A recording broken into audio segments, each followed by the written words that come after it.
Hello everybody, and I hope you're having a fantastic day. And in this video, I'm going to be talking about the treasure spawn that just came out for the 40 cost dragon, the silver armor guard, Heimdall. I'm going to talk about the monster first, then I'll actually talk about the spawn, or I'll talk about like the gear surrounding the spawn and everything of the sort. So anyways, let's actually get into this.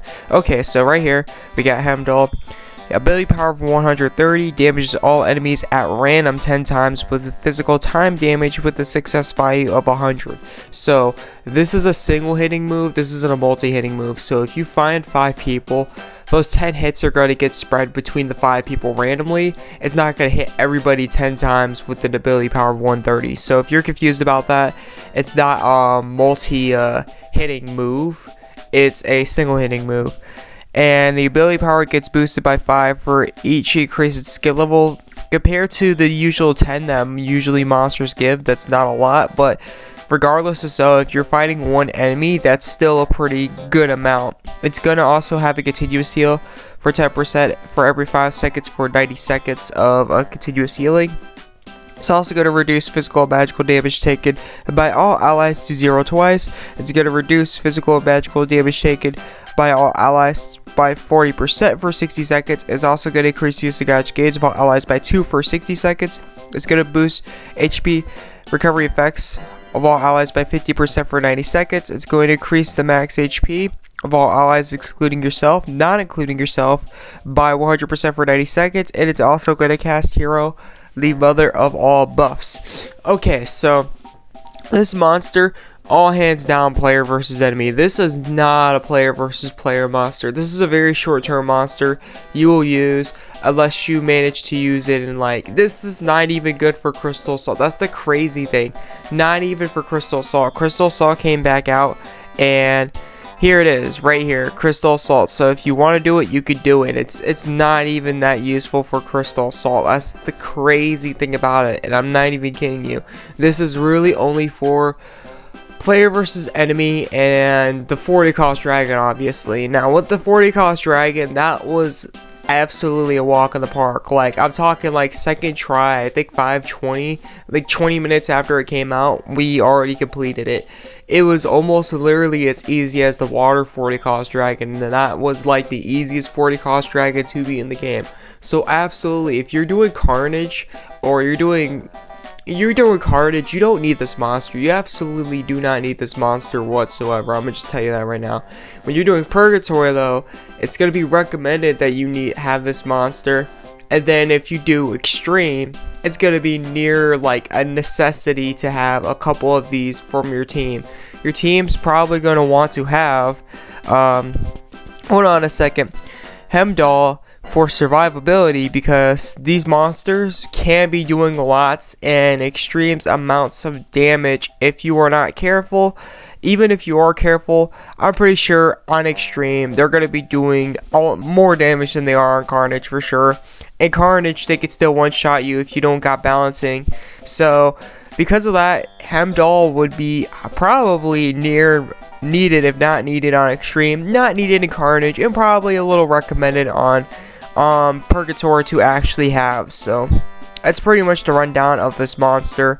It's a defensive monster, so if you need defenses in player versus enemy, it's also going to help out. Plus it's got that usage gain right there to help really rotate everybody, and it's got Hero. Hero's only going to be for yourself, but Hero would be a nice stat buff as well that it's also going to give as a bonus, with everything else it's giving to help everybody survive, because everything else is legitimately tank orientated or orientated around taking damage. Okay, so moving on from here, you do plan on doing Extreme, maybe even Purgatory like said, because not a lot of these are needed on Purgatory, but definitely on Extreme people will be looking for this stuff. If you got Noah's gonna help with the percentage that the dragon's gonna have. By the way, I think it's like at 50, 45, something like that. So be careful around that time, because that's when the percentage for the star 40 cost dragon will start. It's around 50 to 45% health. But anyways, also on top of like that, when it uses that percentages, I think it uses Frenzy, so it also is going to remove Frenzy from the dragon as well. So not only is it going to nullify Unison reduction, but it's also going to nullify Frenzy. Not that it's going to matter, I forgot that you actually have to pop this before the percentage. But anyways, moving on from there, So you will have a nullify units to gouge reduction, and because of that, you should be able to be fine. If you have one person as Noah, you should be fine at the percentage because it lasts for the whole game. So it's not getting taken away until it does that, or it has another move that has usually gouge down. So it's gonna stay there for good. And that's probably a good thing, considering you could just attack as much as you want, and then like if you guys are close to getting Unison, you should be good. So that's that rundown on that monster. Pierces is not going to be needed at all for this. Pierces is going to help, but it's not going to be like needed. Chloe, on the other hand, Chloe's a different story. The reason Chloe's a different story is because Chloe casts Resurrection. In fact, I think it's the only time monster that casts Resurrection. Because of that, you probably want it. If you plan on doing Extreme and maybe even Purgatory, recommended Purgatory, near needed on Extreme, Chloe is definitely going to help, because you will have screw-ups, you will have slip-ups in Extreme. Even if you are top tier like Ice Star's account, or you are Death Star, like part of the Death Star guild, or perhaps you are like Puff Puff or Simplicity Strong, even then they will have slip-ups. They will recommend with whatever team they're working with to have a Resurrection monster, and this is one of the only ones I think, at least for now, that I can think of that is time orientated that gives Resurrection. Not that there was really any too much time, like there's not a lot of time monsters in the first place, so definitely because of that, Chloe's also going to help under those circumstances. So that's pretty much that and everything surrounding that. So let's actually get to the spawn. Okay, so moving on from there, 15 gems, no rates whatsoever on getting Heimdall. Well, there is rates, but the rates are so small they're not even worth mentioning. Let's just say they're no rates, because they're almost as close to as ever can be actually having no rates to actually obtain Heimdall. First time half off, you're going to get a chest, you're going to get 50 to 200 medals, you got 6 chests, and in the jackpots, we have, it looks scary at first, but this is actually not a bad deal. Compared to some of the other treasure spawns they've been doing, I know it's not good. I know it's still going to be pretty dang pay to win, but at least they're offering medals in the side chest now. And on top of it, they got that 9,001.3k medal, so it's not bad whatsoever at all. So you got a total of 1k in the side chest, and then you can get from nearly 1k to 1.3k in the jackpot. So that's a pretty good amount of medals, especially compared to what they've been doing. That's an excellent amount of medals. The reason I'm saying that is because usually the normal treasure spawns beforehand that they would have would actually only give around 700 on the jackpot, and they legitimately bumped up what is guaranteed, and on top of it you can even get more medals potentially, and they don't have any no feature gear or anything. It's just straight up either the summoning scroll or you're getting a crap ton of medals, and because of that, that's super awesome and that's super cool and everything surrounding that. But anyways, let's look in the exchange medals and see what they got to offer. Okay, so everything is legitimately going to be 10k. Even though they do have like a lot of medals, A-Team, you should really do something about 36 cost monsters. I understand if you had 37 costs and they're going to be 10k, and I understand how important this is, but seriously, you should keep some, I think you should keep some like semi-logic with what you're doing and what you're putting out in these spawns. Again, I do find it really good that they have this medal amount, but still, I personally think the 36 cost should be 9k, not 10k. Because they're 36 costs. I'm pretty sure a majority of people are not even going to even look at the 40 cost dragon. I know a lot of people, personally, the people that I'm around the most are going to look at the 40 cost dragon, the star 40 cost dragon, and probably try to do it. But I know a majority of actual players out there that actually play this game will not be touching the 40 cost dragon for sure, especially considering that time element is going to be one of the hardest elements to actually stack up on and get ready for, considering there's not a lot of time monsters and there's not a lot of time weapons, even though maybe there's like a lot of opportunity to grab them in the first place. But anyways, moving on from there, the Noah gear is back, so if you missed the Noah gear, you can absolutely grab it in here. Very, very awesome. Critical chance ups.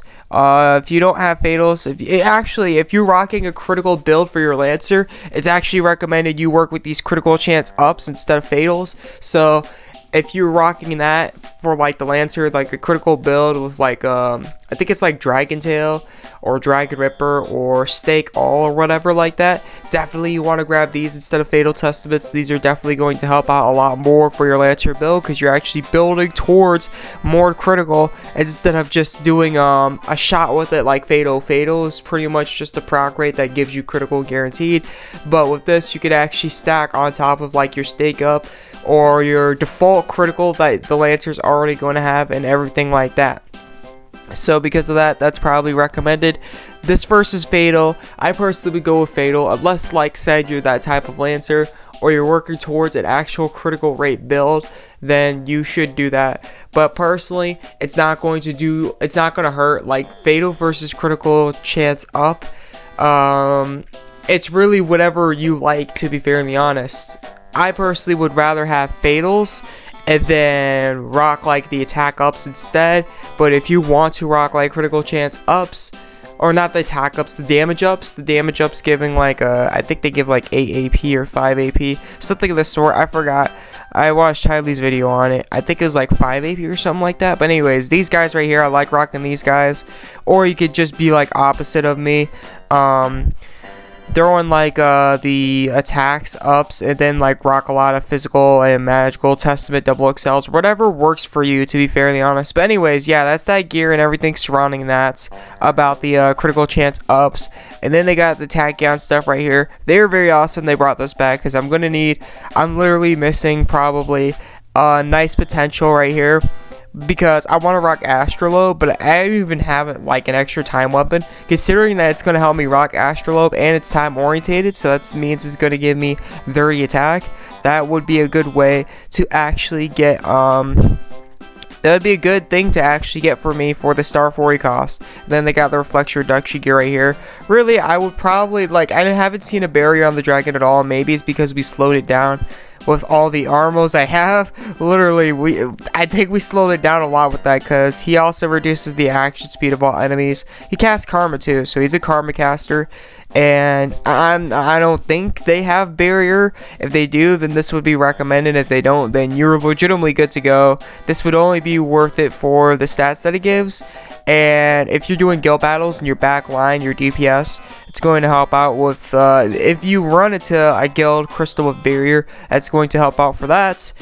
Other than that, it's not going to be all too helpful, to be fairly honest, of gear to actually grab or anything of the sort. So that's my intake on the spawn, or everything about it. It's still like some of the scrolls are still a tad bit expensive. I think they should be 9k instead of 10k, but honestly, overall, no complaints here. They offer a pretty good amount of medals, some more medals than they have came out with for a while for this treasure spawn. So it's kind of, I think it's going to be kind of more easier to actually obtain medals and what's not, probably even, maybe even significantly for some people out there and stuff like that. And yeah, this is one of the, like, this is still pay to win, absolutely.